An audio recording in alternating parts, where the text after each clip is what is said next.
Testing, testing, testing, testing. Now what's going on?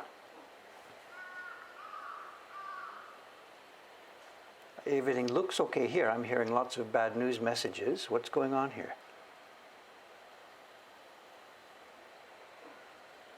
Are we up?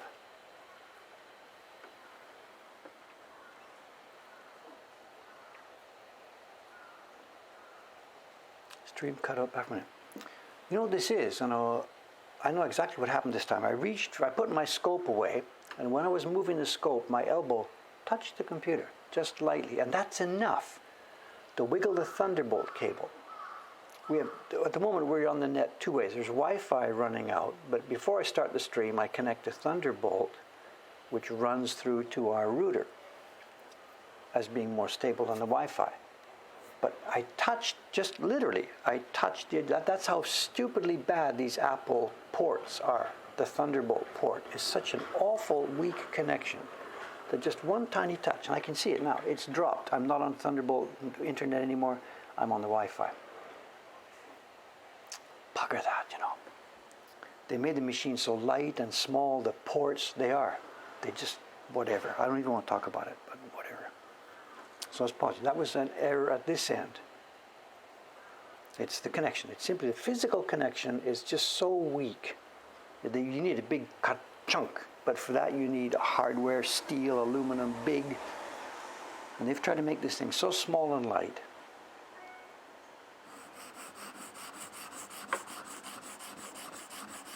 I've got it actually taped. The Thunderbolt is plugged in, and before I start the stream, I've got some strong tape, and it's taped on the top and taped on the bottom to try and hold it into the machine. And even with that, don't grumble, don't grumble.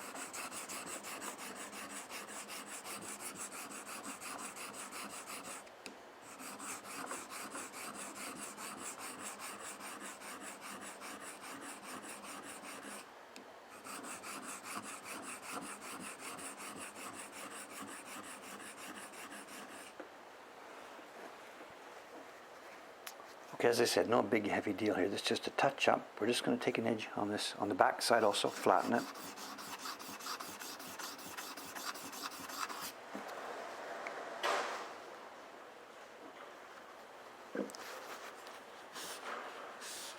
That's it for this stone.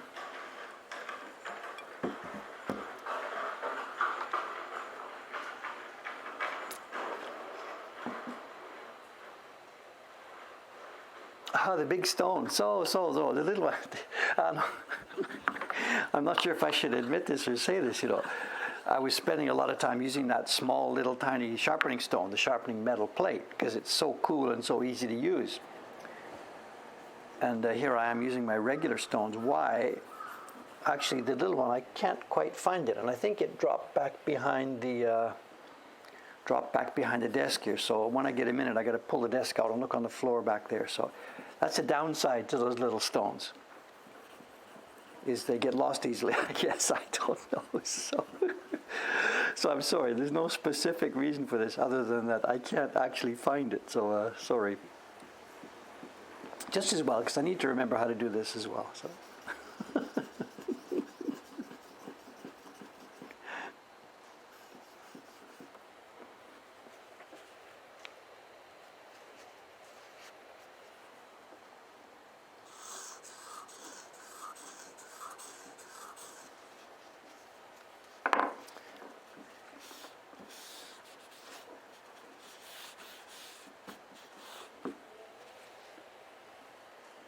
Talking about those ports, you know, I know Watanabe-san, one of our workers, she was here yesterday. We were doing photography for the collection, you know, and she connected her own. She has her own laptop. It's a newer MacBook than mine, and we're doing what's called tethering. You put the camera on the stand, set it up, you plug it into your computer, and you look at the visual image on your screen rather than looking through the camera viewfinder and stuff. And we're doing tethering, and she has a newer computer than mine, and it doesn't have these ports. It doesn't have Thunderbolt, doesn't have the old USB, doesn't have anything. It's just got the same power port. What is it, USB-C, whatever? And I looked at it, we chatted about this, and it went ka-chunk. So it seems that the newer ones, they have some kind of much more secure. There's less flexibility. She needed 2 dongles. She's got a box on one side and a box on the other side to plug in the camera and plug in the other stuff. So it was much more troublesome for her, but it did seem stable. Now I need to get the microscope without touching the computer. All right, sorry about the distraction. Let's get back to it.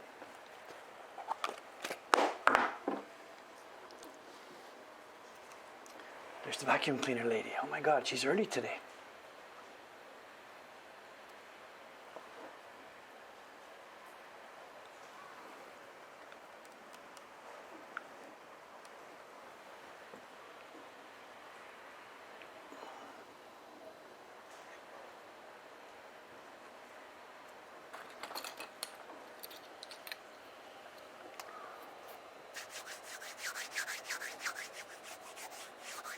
Yeah, it's not the cable I have a problem with, it's just the cut junk. It doesn't cut junk, it just sits there and wiggles.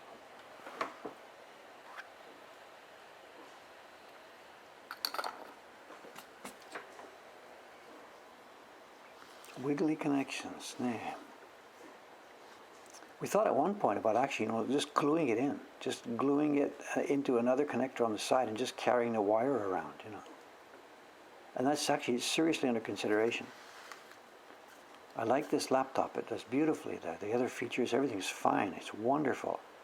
But those stupid loose ports kill everything.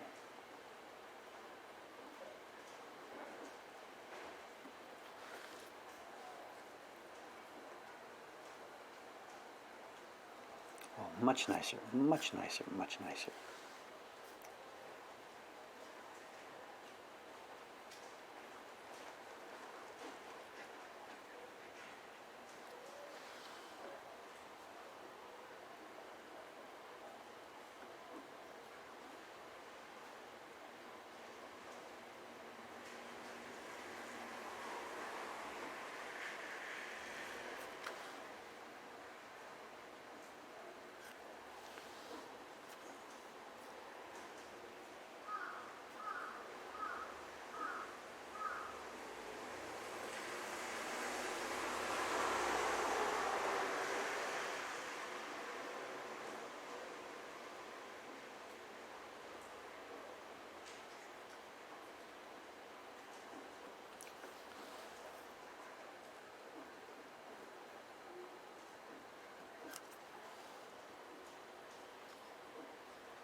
That's okay.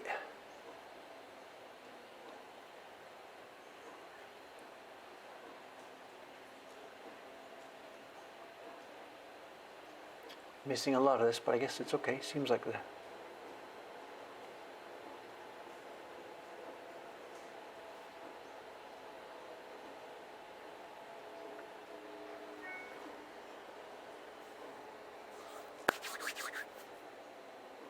Haven't seen the lantern. Oh, outside. Yeah, that's interesting too. We don't see that. The sign that's outside there, the guy on the pole near the top right of the corner, it's lit up. Also the street lights, the little street lights in the miniature stands. It's all on sensors, of course, and when it's too gray and dark in the evening, they come on automatically. And they're on now, so it is gray. It's dark enough now, here in midsummer, it's still dark enough this morning that all the street lights have come on automatically.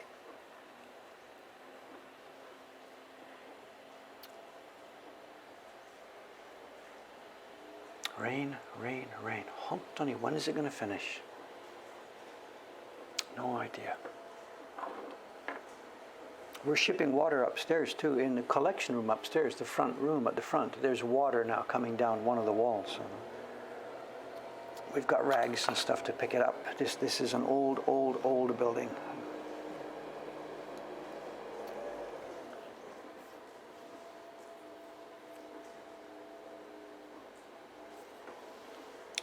So we're taking in water. We're shipping water here. So.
looks good. Looks good. Sorry for ignoring it there. You do have to concentrate. That chin line is important, you know. Very, very, very thin. This is boxwood. I don't know if we can get in closer or not. I think that's about the max we can see. But the face line. It's one of the most important parts of any ukiyo-e print. The face line that comes around.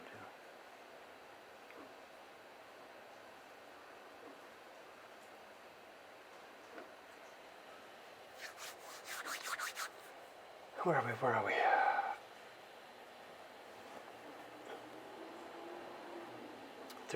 Texas.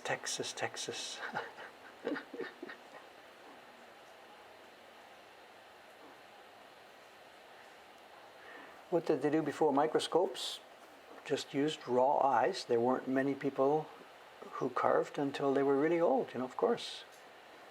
There was lots of different levels of carving. There was delicate, tiny carving work. There was rough clearing work. And the people used to mostly work in workshops, in groups. And obviously the people with the highest skill and or best eyes did the most delicate work. Once their eyes started to go, they got shuffled down to do other work. If I didn't have the tool here, I would now not be doing this work. Obviously, I would be doing assistant work for Chon-san, who would be our main carver. So, is the cloth there just to be protective? I'm not sure cloth you mean. This is the leftover paper from pasting down the impression. The cloth is the background cloth here.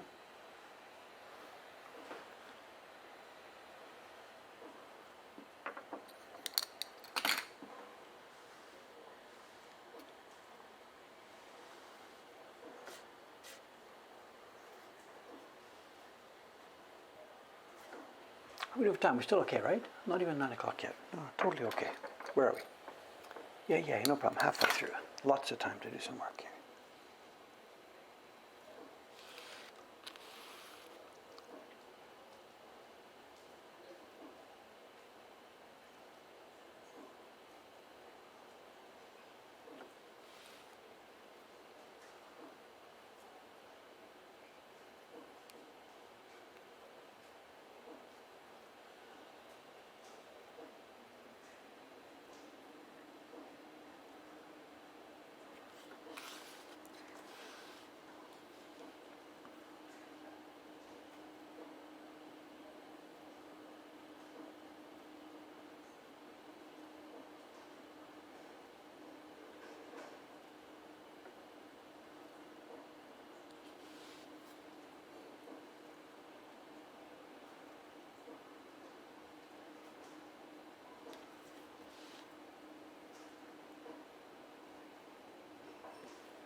Nice, nice, nice.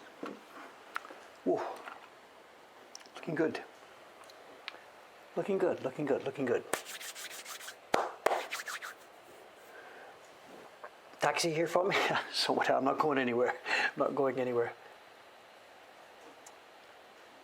Questions again. I don't know. Hunter again. Thanks very much to the regulars, for answering all these questions. It's wonderful, wonderful. Just I can basically sort of check in now and then, So Dave's eyes, I don't know, whatever. The next appointment is Tuesday morning. The eye guy. We talked 3 weeks ago or so. They took a bunch of pictures. Now they want to take some more pictures and see what's changed. And but there is a problem. Clearly, I have some kind of degeneration in my eye, my right eye. So and it's getting quite severe. There's actually a part now that I can't see. Left eye is totally okay, clear. I can see everywhere. The right eye, I can see, but there's a zone. If I look with my right eye at a spot somewhere, then there's a zone below that to the left where there's no data. I can't see my hand and stuff like that. So we do have a degeneration happening in my eyes, and whatever, we'll see how it goes. At some point, with anybody's age, at some point you can't do this kind of job anymore, so whatever. We'll do what we can. Yeah, it's funny about the floater we mentioned. The floater that day caught my attention. Oh my God, there's a big floater in my eye. And when you think about it, actually, I guess it is still there, but I don't notice it anymore. I guess your brain, after having a floater there, your brain decides to filter out that information. So even though there is something floating in there, we've all got little floaters, I don't notice that anymore. But seeing that and going to the eye doctor that day and taking the pictures and thinking about what's going on, has made me conscious, that there's a blind spot there. And chatting with the doctor 3 weeks ago, I said, oh my God, what's happening? There's a sudden blind spot. He said, no, that's been coming for like 30 years. I'm like, what are you talking about? It started yesterday. He said, no, it's been coming for 30 years. You didn't know. When things change little by little by little by little, you don't notice them. So I guess there's nothing dramatic. I'm not going to be blind tomorrow, but that thing that's the degeneration in there is increasing bit by bit by bit. So whatever, it all comes to us. We can still do the job for quite a while yet. We'll still be able to do the job. So. Tuesday is the appointment date to find out what next.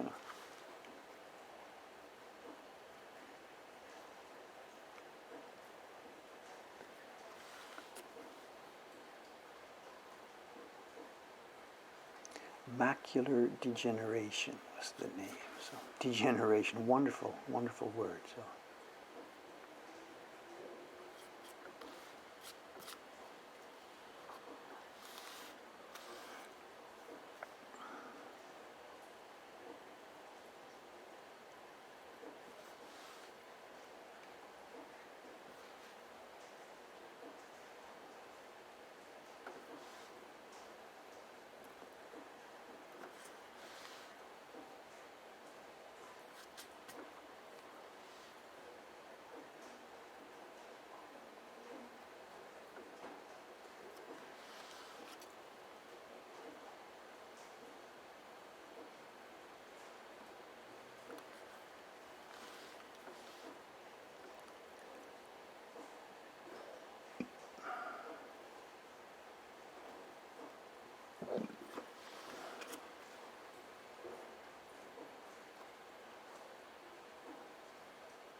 Yesterday's work here, me and the three of us, me and Watanabe-san and Yamada-san, I had an appointment at the tax accountant's office in the morning, but when I got back in the afternoon, we spent most of the afternoon, the three of us, working together, training on the camera setup.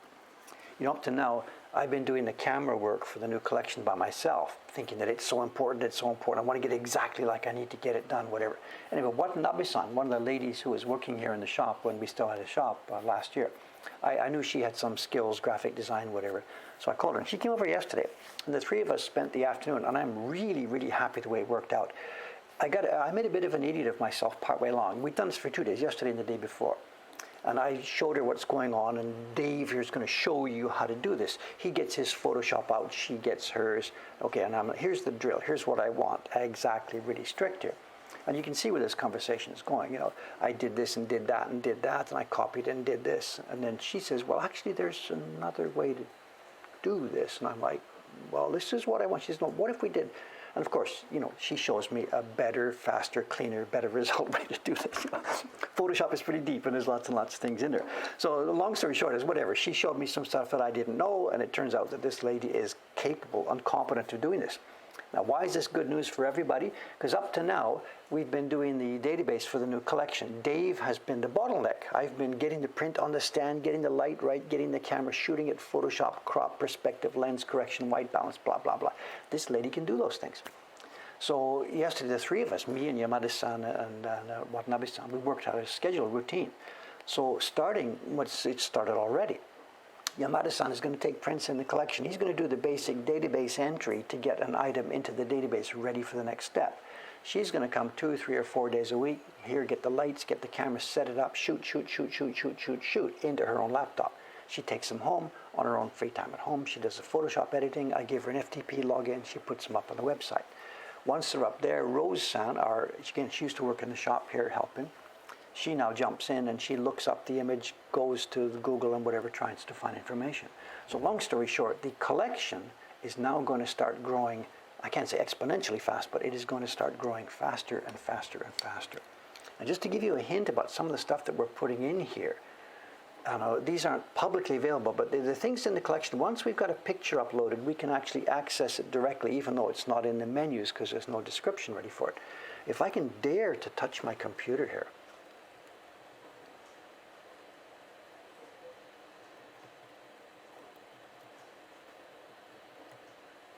collection. Nothing's crashed yet. I'm touching it really, really carefully. John, it's not true. It's 000. It's green. Italy.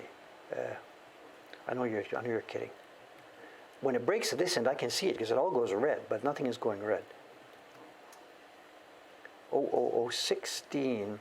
Okay, if you do this, I'm going to show you a link here, and if you look at the link yourself, at the ending of it, 00016 hyphen 008, for example. Okay, here we go. So the ones we worked on yesterday were the 00016 group, and we did the first 13 or 14 or 15 of them. I can't remember where we ended up. So, and these are different from the other prints we've done so far. These are Takamisawa prints from the early. Well, it's not too old. They were made the same year I was born. So whatever, we don't need to go into this again. The same conversation comes back. The prints in that group, the 00016 group, were made the year I was born. And what Takamizawa has done here, this group, this is reproductions of prints before color printing was invented. So the early group in here, they are printed from key blocks and then they are painted with watercolors. And these are big, we're going to look at them. I brought the folder down. At show and tell time, we're going to look at them. This is just give you a tease to get going up. But these are beautiful, and we've got beautiful light, and Watanabe-san did a wonderful job on the editing. So if you've got time later on, take a peek. The link I just showed you, 00016-00, go from 001 to 0015. I don't know where we gave up last night. Yes, somebody's asking about the size. It is a glitch. We haven't got to that yet. I'm sorry. In fact, last night we were talking about it yesterday because these prints were so big, and when we look at them on the web, you can't tell what size they are. So yes, this is a known issue, and we are going to fix this. The dimensions of the prints will appear there real soon now. Not quite real soon now, but yes. Thanks for the comment, and we are intending to fix that one. You're not the first person to point this out, and I should have done that right from the beginning. So. But it's whatever. The new ones we put up yesterday, I'm so excited about those because They are just spectacular, spectacular prints. They're from the era when Takamisawa had gone straight. I mean, they got their start as a forgery outfit. They used to forge prints, you know, get old prints and fix them, or just cut new blocks and pretend they were old and sell them in auctions on the West and stuff. Takamisawa started as a pirate company, forgery company. Then they cleaned up their act somewhere in, I don't know, the early 1920s, 1923 or 25, somewhere around there. The original guy died, and he had just been all about the money. And the original guy died, and his two sons took over. And I don't know the backstory. We have no documentation from the family letters and stuff, but either they got threatened by the police, or they were just honest people who said, look, let's turn this into a real company. But from that point on, from the 1923 or 25 on, they started making their prints as open reproductions. And it was a different business model. Whatever, you carve and print basically a forgery, but if you're doing a forgery, you can't sell 100 copies of it, because people get the idea. You can only sell one. You bash it up, you use spider webs to make it look old, and then you sell one print as a recovered 100-year-old print, and throw your blocks away. And they must have decided to go straight, and instead of just making the one forgery from the blocks, they said, look, what if we just sell 100 of them? So instead of selling one print at $1,000 as a forgery, let's sell 1,000 prints at $10 and make a whole bunch more money. So again, I don't know, I'm not party to the conversation, but somewhere in the 1920s, Takamizawa went straight, and they still had the skill to make prints that were as good as or better than the originals. And some of the ones in that group that I just posted last night, that I linked for you now, they are just beyond belief, beautiful and high quality.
Oh, that one's a bit long. Maybe trim a bit later on.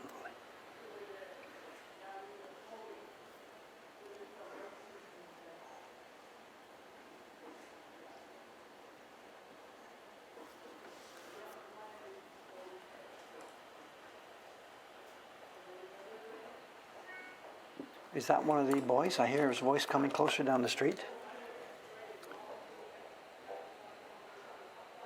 I hear a Japanese boy speaking English with quite a loud voice coming down the street, and I think it's one of those virtual tours.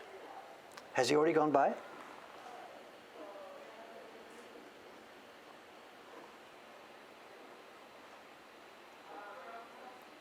Yeah, it's one of the virtual tours. He may pass in front in a minute. Let's see. I don't know which way he's going. He's gone already.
I saw two guys walk by. This is one guy. He'll have the stick. He's standing still. If he's to the left, he'll be coming by in a minute. If he's already gone, I can't tell. I recognize his voice. It's one of the same boys. The company's Ebisuya. They do the virtual tours, even on rainy days.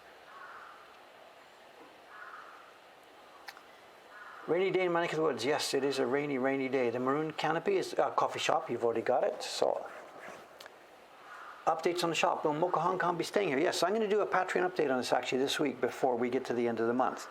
We've been to the accountant. Yesterday was our meeting. We've done our year-end books. And actually, it's funny, we're going to put these books on the website. Once we get our accounting finished and cleared and have paid our taxes and stuff like that, we're going to put the books on the website. The reason being because I used to do this years ago, up to about 10 years ago. I put all my financial statements on the website every year. But once I started paying people, I got blowback from them. Dave, please don't show people how much we're being paid. Like, okay, whatever. But now that we're a company, and we got yesterday the first final data that told us about our profit for the last 6 months. Our financial year for the company is going to be July to June.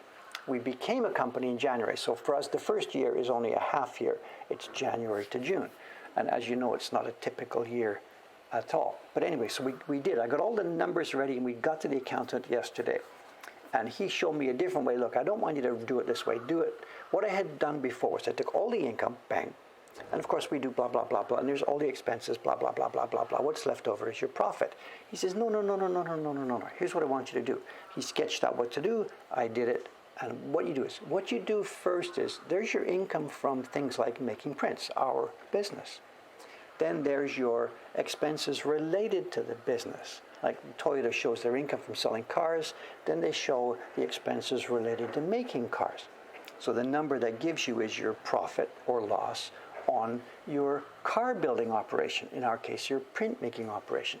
And then below that, you've got things like promotion expenses, this and that, different kind of expenses. It's still business, but it's not related to making the prints. So for the first time yesterday, we got the number on our production. It's a profit. We made profit on the actual print making, the money from selling the prints, as opposed to the money from sending to the washi maker, the print maker, everything else that was related to making and packaging and storing and getting everything ready to, here it is, Mr. Customer, making that product, not related to other stuff in the background. And it turned out we had a profit for the first 6 months. We'll be publishing this. It's somewhere around 3 million yen was the leftover. Now, it's not cash. I don't have 3 million yen here. It turns out profit is more paper in the storeroom than we had at the start point. If I had 200 sheets before, in, out, in, out, in, out. Now I've got 300 sheets. We've gained something. So our profit isn't cash profit, but it is, we have more value in our operation than we did before. Some of it's cash, some of it's paper, some of it's blocks, this and this and this. Anyway, long story short, we've got about 3 million yen in profit in the operation side of the thing. But then below that, we have other income. And other income means not from selling prints. And in our case, there's three things. It could be bank interest, and we got 24 yen bank interest in the first 6 months of the year. We also, there's the next one. It should be plus, it's a minus. We lost money on currency exchange. The American dollar. People will buy a print in dollars. By the time we get the yen, it comes back to us. And we can't control it. It's sometimes up, sometimes down. We're not going to buy yen in advance and all that kind of stuff. We can't do that. We can't play in that pool with the sharks. We're minnows. So, and then the third item was, and this is, of course, supporter donations. And it turns out that the supporter donations, Patreon, and on the website we have the trainee premium, that was almost exactly the same as the profit on our operations. So we're ahead of the game for the first 6 months this year by about 6 million yen. As I said, it's not cash. We don't actually have that money here, sitting here anywhere. Some of it is in the bank as cash, and some of it is paper, blocks, prints for sale, stuff like that. We're happy. We're actually surviving. And most of the people who were working here before the big change, most of them are still here. There's one left, one young girl, Teiko-san. I still haven't arranged work for her. Every other person, not every other person that wants work here has now got work here. It's just Teiko-san still left. So we're happy. But it's really interesting to find out that the supporters are providing then the capital for the next stage of what's going on. We've got this tool project coming in and going on. The 3 million yen that's profit from operations goes back into buying paper, paying the printers to make stuff that will sell over the next 6 months, things like that. That's just keeping our business moving forward. But we wouldn't be able to take on new projects. And that's where that other 3 million yen, the money from Patreon, that's where that goes in. It's the money to pay the people for doing those scans and photographs for the collection. It's the sample knives. We've got some samples upstairs. Well, the knife set, some samples are ready for testing. And the financing for that stuff, that's what's coming from the Patreon side of the things. So really it's coming together in a way that's really interesting to see. And once these numbers are stable and final, and we've paid our tax on them, we're going to be paying about 28% corporate tax on this. So that's 6 million profit. We're going to pay somewhere around 28% of it seems, which is about 180 million, 0.8 yen. So about $18,000 will go to the government in tax. It's a bit frustrating for us to have to do that, but whatever, we get it, we get it.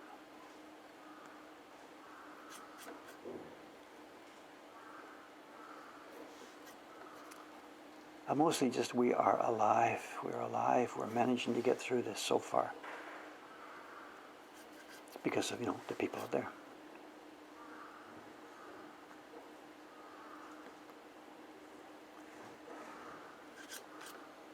Now those are some delicate hairs. They are some delicate hairs, you know. This is small scale stuff. These are delicate hairs.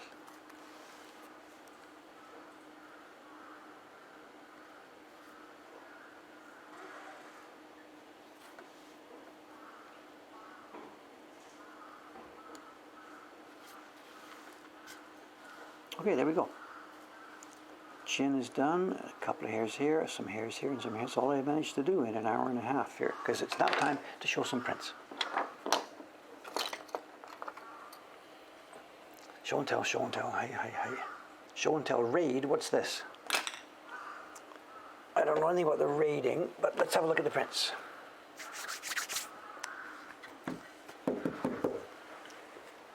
Okay. The link I sent you a little while earlier, maybe if I don't want to touch your computer so much because of this net connection, but the link I sent a few minutes ago, if somebody else can post that again, the link to the collection.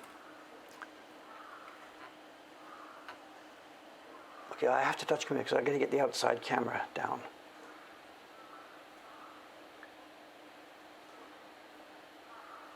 There's nobody out there. Let's move this down out of the way for a minute.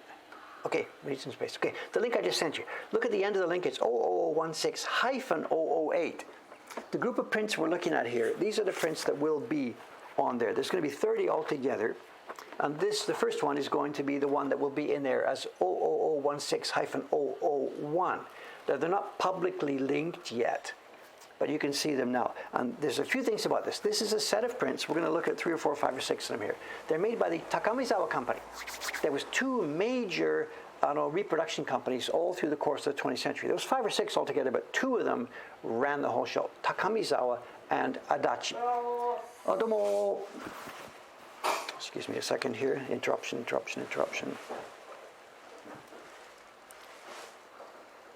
はい、どうもありがとうございます。はい。どこでもいいんですが、後で片付きますから。ありがとう。いいですか、サイン。はい、よいしょ。はい、ありがとうございました。Thank you.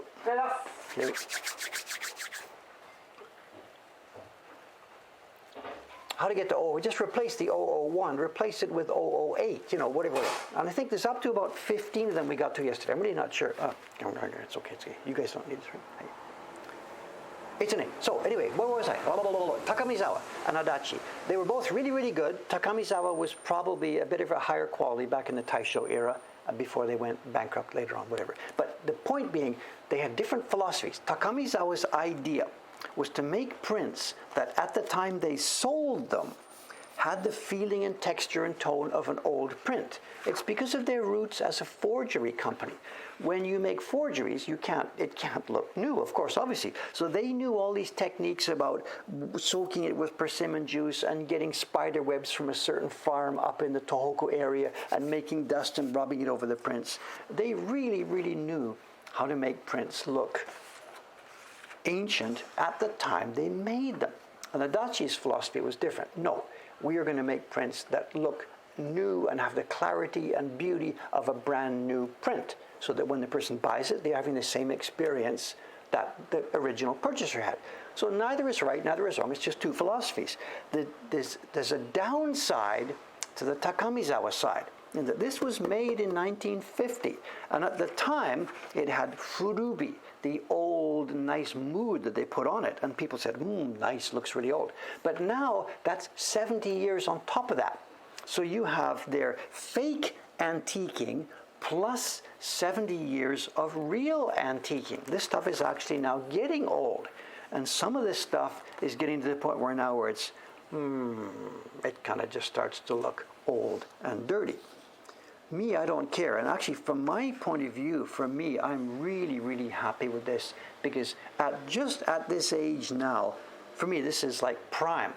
These are just about as beautiful and as enjoyable as they are ever going to get.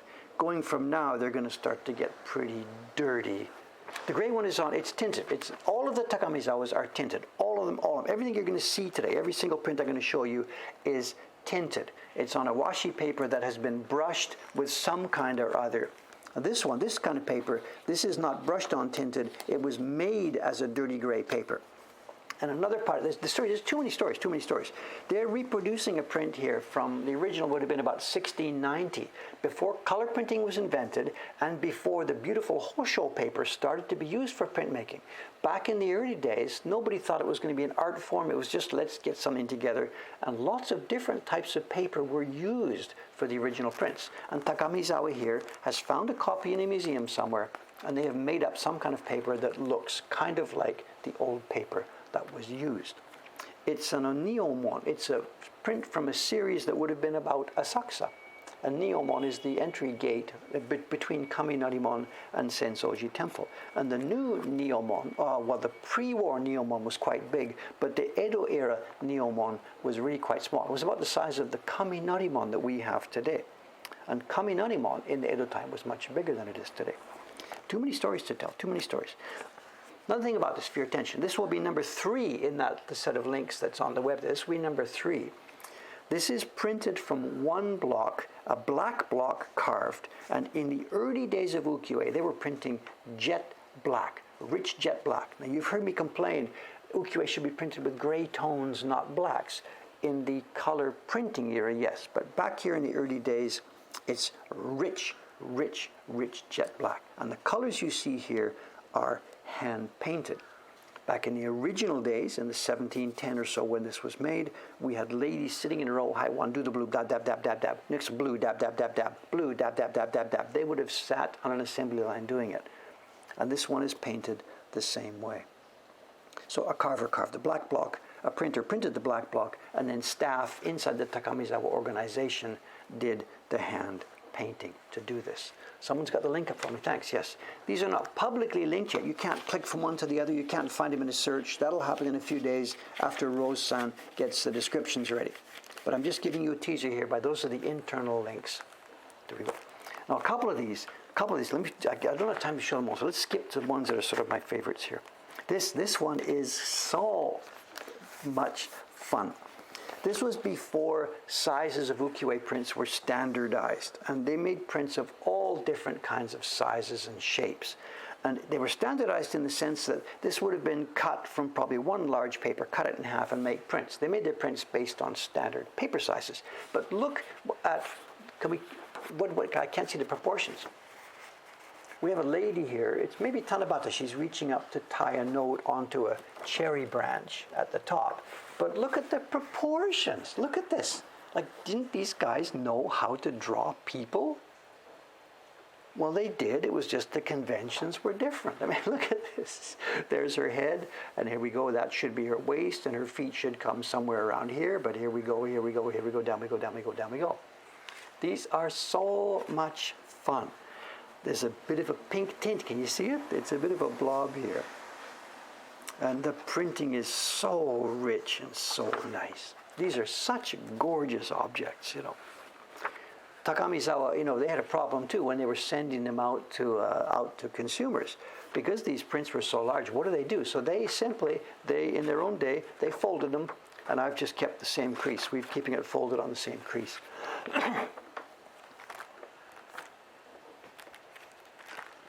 Here's one. This is another one. I won't be able to show you the whole thing.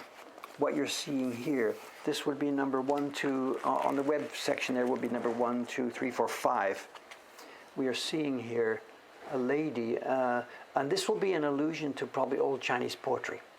I'm not really sure Chinese poetry. It's a lady sitting on an elephant, which, you know, didn't exist in Edo era Japan, but it had meaning in terms of parables and poetry or whatever.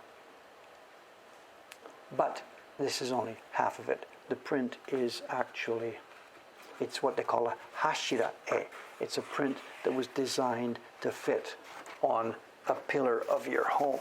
So there we are. There's the whole thing here. And it's on a glued piece of paper. The part from the top down to here, to my hand, that's one piece of paper, and the part at the end here is cut from another piece of paper. And again, this is all hand-colored. Carved and printed in the black part, but hand-colored for the rest of it. And I don't know the story. I would guess by the face, this is what do you call it? I know, the itinerant priest walking around the country. And if I had to guess, I'd say it's Saigyo Hoshi, but that could be Could be absolutely wrong. I don't know. That's Rosan. Rosan will now step in, and she is going to do the research and find out who and what and where, what we can about who these are. Takamizawa's name for this collection is interesting, and I don't know how to translate it, so maybe you can help me with it. Their name for the collection is Ukiyo-e 40 Daika. Ukiyo-e 40 masters, 40 major designers of Daika. And then is it Zeppin? I can't remember the name.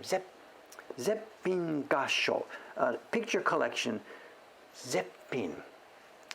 And I don't have any idea what word to use in English for that. I think if you go to the dictionary, it says exquisite, or it might say whatever. We've got people here who can see these to show. Quick, somebody find the kanji for me here. Or should I type it in myself?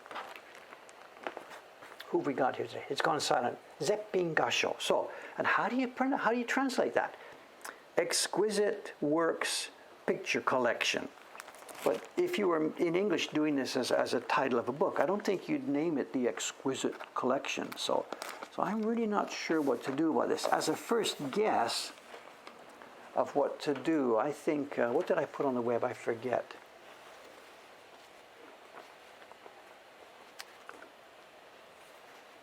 So if you were making an English title for this collection, would you put the ukiyo-e masterpiece, I guess? And there is a word for masterpiece. I know. I've got to think about it. I'm open to suggestions. Pour in your suggestions, and I'll think about what to do for an English title for this. I think as a working title, I put the ultimate collection, Takamizawa's ultimate collection of ukiyo-e. And again, we're still in the era. These are all hand-painted colors. This is kabuki. And I don't know the play. There's one of these, usu. It's a thing where they make mochi. The guy's got the hammer. There's mochi inside. So it's a kabuki play related to the new year of a couple of characters making mochi and somebody else doing something else. I don't know, whatever. And this is funny. There's another picture we put on our website the other day which had 3 kabuki characters. And the 2 main characters were fighting about something. And the other main character was holding a lantern. And there was a bowl of rice in front of the guys. And absolutely, it must be relating to the same ukiyo-e play. Something to do with rice, the 2 characters, and the third person acting as a judge or interloper. So John's been there and done this. Have you been here at New Year time, John? Bang, bang, bang, getting your hands in there, getting your hands out. There's some fabulous videos on there, There's some fabulous videos on YouTube. If you look up mochi making or mochizuki, one guy hammers as hard as he can, fast as he can. The other guy's got to turn the mochi over and over and over and over and over and over and over. Yeah, Masterwork Collection, or Ultimate Collection, Masterwork Collection. I'll put it back later. I can't get in there right now. Then the next couple, there's a few more here. This is still hand painted. This is still hand painted, but there's something else here. It moves along bit by bit by bit through the history of the craft. And this one is what's called an urushi-e. And we're still looking at hand-painted colors here. The black, most of the black that you see is printed from a key block. The rest is hand-painted colors, but this black part is not. This is done with black lacquer. They're now experimenting with ways to make the prints a bit more gorgeous. And if I can find the right angle here, there's an angle here somewhere where the black is quite shiny. Compared to the black of the printing color, the black lacquer is shined up. If I can find a way to get the angle here for the camera. Not being very successful here. The black is shinier along this kimono. And this is an urushi-e. Urushi-e. They haven't glossed this one quite too much actually, but it's glossier than the rest. So the first part of this collection, this Takamizawa collection, is in 2 volumes, 30 prints and 30 prints. And I scored them on an auction a while back. I had to pay a bit more than I wanted to, and the downside, zannen no koto wa, there's 3 or 4 or 5 that are missing. So I either have to wait until the set comes up again and bid more for that, then sell these, or I can try and fill in one by one the ones that are missing. Anyway, so there you are. These are going up on the web there, bit by bit by bit. 15 of them went up last night. Some more might go up tonight if I get time for it. But there's no descriptions yet. That will come from Roseanne a bit later on. Then we'll show just one more, because this is where we now start. As part of the history of the color printing, this now is where color printing comes in. And this must be from about the original would be about 1730 or 1735, somewhere around there. And this is what's called the Beni-Zuri-e. Beni-Zuri-e. A is picture, Zuri is printing, and Beni is the name for a red color. And we don't know why, but when they started doing color printing, they dropped all the idea of using all the colors that they'd been hand painting in before, all the nice blues and reds and pinks and greens and whatever they'd been hand painting, and they started printing only with two colors, a dirty green and a Beni red. And for a decade or so, they didn't use anything else. They had figured out how to do the registration, but they only used those two colors. So we have a whole generation, not a full generation, but a whole decade of prints that are color printed, but only with two colors. I'm like, I don't quite get how that could happen. Wouldn't one of the workshops say, maybe we could use blue, or maybe we could use yellow? They didn't do that. And I have no idea. Now, the difference between the two, of course, it's a question of production efficiency. The printing is much more efficient. To do a print like this with the painted stuff, you print it once, and then the ladies in the back room have to paint this, stay within the lines, paint this, stay within the lines, be really careful, dab, paint, stay within the lines. When it comes time to printing, it's more time to do the blocks, then chut, bang, chut, bang. This was hugely more efficient. So once they got it worked out, color printing took over completely, and there were no more hand-painted prints made. So I understand why it started. They hadn't figured out registration yet. But once they figured out registration, they still stayed with a minimum color set. It's Timari, I guess, right? I think this is is it two girls? I don't know, I hesitate to say. You always get mixed up on this, Two people. It looks to me like a guy and a girl, but whatever. Two people playing with a temari. Okay, anyway, as I said, these are on the net at the moment. If you want to look at them close up, descriptions will be coming later. And now, with 3 people working behind me to get this charged up, that Patreon money is pouring through, and we're going to get as much as we can. We have more than 5,000 prints waiting in the back room, and they are going to go online, as well as we can get them up online. Okay, that's our time, Saturday. I'm back here now on Monday morning, 2 days from now, and I will be carving, of course. You know what I'll be doing? I'll be doing the carving on the finishing up this boy's face and moving to the next face on this block. It'll be pretty much the same work you saw me here doing today. Time for me to sign off now. The rest of the day is going to be a mix of work, still a lot of counting. And our accountant, the new guy, the accountant we hired yesterday, he wants access to our database.